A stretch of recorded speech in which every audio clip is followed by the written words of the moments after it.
Bismillahirrahmanirrahim. Silaturahim nomor satu adalah orang tua.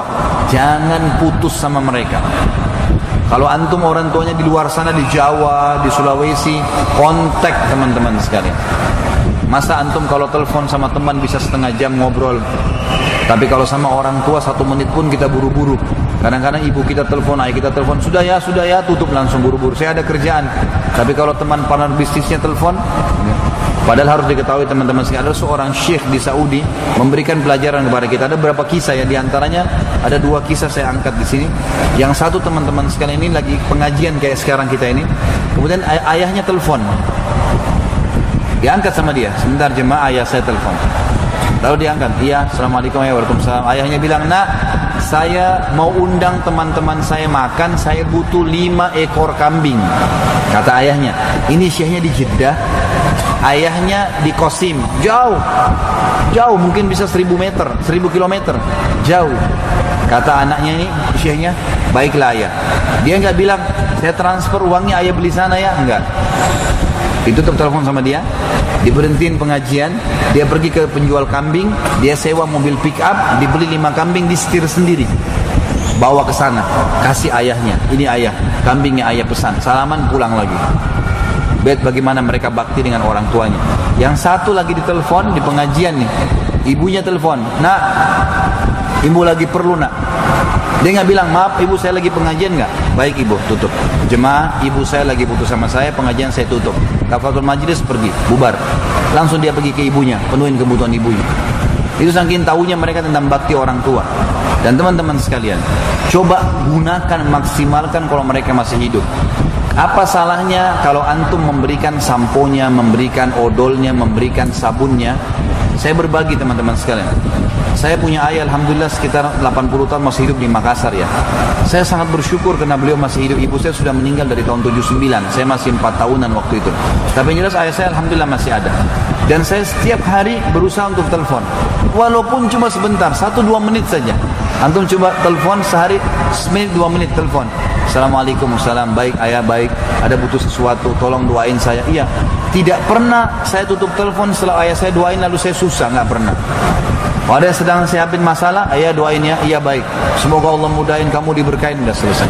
Selalu begitu teman-teman saya. Dan saya coba jalankan, ada satu wasiat seorang syekh di Jeddah. Ini kisah yang kita tutup dari silaturahim ini ya. Teman-teman sekalian, dia bilang saya lagi sholat, syekhnya lagi sholat Jumat. Tiba-tiba di saf tengah masjid ada orang ribut, dicambuk suara gitu, jatuh tergeletak rupanya. Dia bilang habis sholat saya pegang mic, saya tanya ada apa di situ jemaah? Oh ada satu orang jatuh, syekh. Baik, berikan dia, lawangkan biar dia nafas. Terus tolong beberapa orang bawa ke rumah sakit, dibawa ke rumah sakit. Kata dokternya, ini sudah meninggal setengah jam lalu. Kurang lebih waktu dia lagi di rakaat pertama sholat, waktu dia pertama jatuh. Orang itu pas sujud pertama di rakaat pertama meninggal dunia. Mati, kata dokternya ini sudah mati dari setengah jam yang lalu.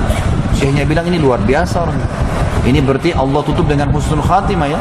Mati lagi sholat Jumat, di hari Jumat itu selamat dari fitnah kubur dalam hadisnya.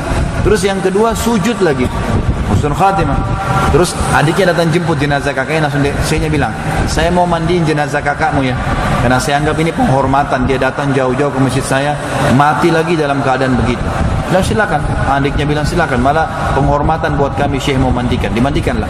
Setelah dimandikan jenazah kakaknya, malam takziahnya, karena sunat takziah 3 hari, menghibur keluarga yang sedang sedih, maka syekhnya bilang kepada adiknya, apa sih perilaku kakakmu sampai Allah tutup, meninggal hari Jumat lagi sujud lagi. Dia bilang begini syekh, kami punya seorang ibu yang tua, ayah kami sudah meninggal, dan kami semua bakti dengan ibu kami, tapi kakak saya ini berbeda. Setiap hari kami kalau ke rumah ibu kami, dia paling pertama ada, nggak pernah kami dahulu dia, pasti selalu sudah ada. Dia laki-laki ya, dia rapiin bajunya di lemarinya, dia yang ambilin minumannya, disisirin rambutnya, dia yang perhatikan samponya masih ada atau sabunnya atau sudah habis, selalu. Kami nggak pernah bisa kalahkan dia di situ. Bayangin teman-teman, sampai sampo dan sabun. Berapa banyak orang di antara kita merantau, dia nggak hubungin orang tuanya kecuali pada saat mau mudik saja, atau mungkin dia pun tiba di kampung sibuk dengan teman-temannya dan tidak sibuk dengan orang tuanya. Padahal itu puncak silaturahmi silaturahim tuh. Penyebab rezeki antum di orang tua. Baru masuk kerabat-kerabat terdekat. Kontak mereka, hibur mereka, minta didoakan teman-teman.